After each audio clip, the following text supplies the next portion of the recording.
अस्सलाम वालेकुम, welcome to my channel. आज मैं शेयर कर रही हूँ आपके साथ ज़र्दा बनाने की रेसिपी। अक्सर जब हम ज़र्दा घर पर बनाते हैं तो इसके चावल अकड़ जाते हैं या फिर ये टूट जाते हैं।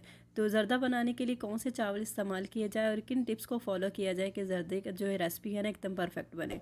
तो चलिए देख लेते हैं इस रेसिपी को बनाना कैसे है। उससे पहले अगर आप चैनल पर नए हैं तो इसे सब्सक्राइब कर ले। रेसिपी अच्छी लगे तो इसे लाइक कर दें।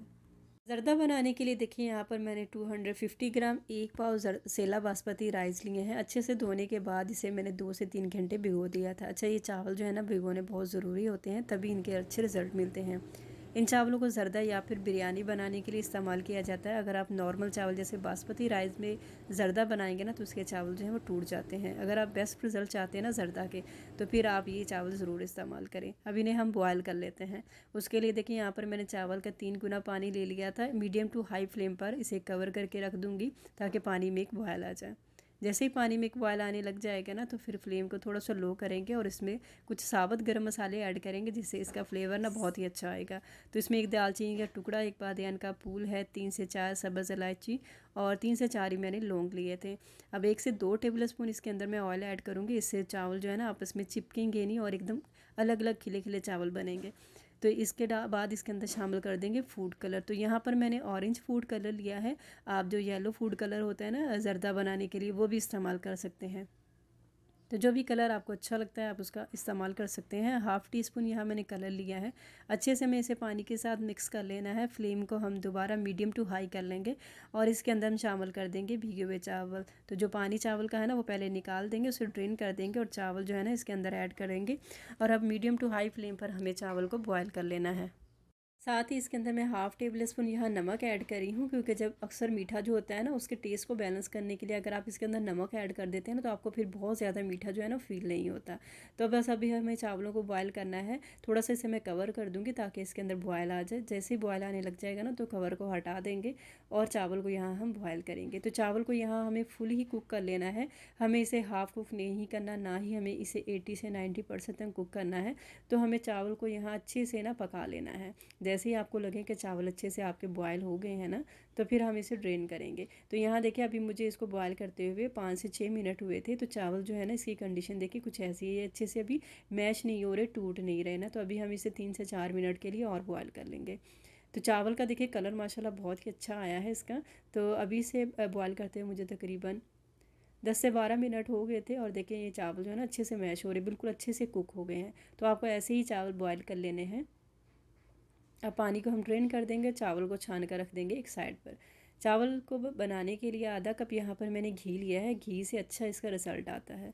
आप चाहें तो इसके अंदर ऑयल भी ऐड कर सकते हैं। यहाँ पर मैंने कुछ नट्स लिए हैं, आप अपने टेस्ट या फिर ज़रूरत के मुताबिक इसके अंदर ऐड कर सकते हैं।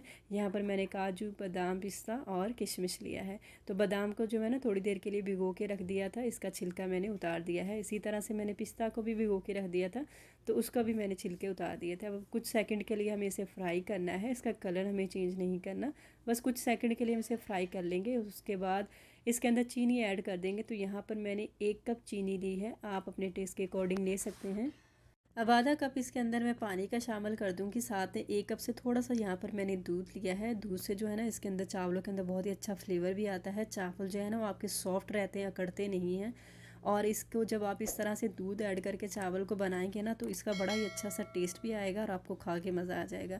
अब यहाँ पर हमें चीनी को अच्छे से मेल्ट कर लेना है मीडियम टू हाई फ्लेम पर। और जो ये दूध हमने इसके अंदर ऐड किया है ना पानी, इसे हमें हाफ़ रिड्यूस भी कर लेना है। यहाँ हमें चीनी का कोई तार या चाशनी वगैरह नहीं बनानी है, बस चीनी जो है ना वो अच्छे से मेल्ट हो जाए और थोड़ा सा इसका जो चीनी का एक कच्चापन सा होता है ना वो ख़त्म हो जाए।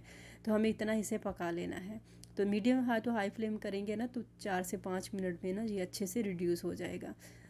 तो जैसे ही ये अच्छे से रिड्यूस हो जाएगा ना, हाफ़ रह जाएगा ना, तो फिर हम इसके अंदर शामिल कर देंगे। यहाँ पर मैंने थोड़ी सी टूटी फ्रूटी ली थी, जिसे अशरफियाँ या फिर मुरब्बा भी कहते हैं।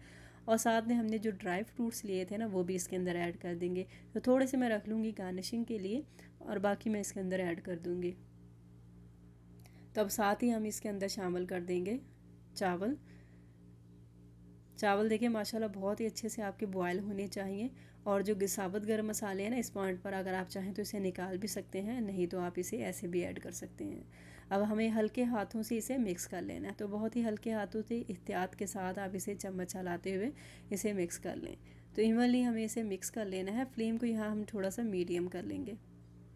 अच्छे से इसे मिक्स करेंगे। मिक्स करने के बाद फ्लेम को दोबारा मीडियम टू हाई कर लेंगे और जो जो पानी आपको इसके अंदर नज़र आ रहा है ना, इसे हमें बिल्कुल ड्राई कर लेना है। यहाँ बिल्कुल भी पानी नहीं होना चाहिए, वरना क्या होगा, चावल जो है ना आपके साथ में टूट सकते हैं। तो अच्छे से हमें इसे मिक्स कर लेना है और मीडियम टू हाई फ्लेम पर हमें ये सारे ही पानी को यहाँ पर रिड्यूस कर लेना है।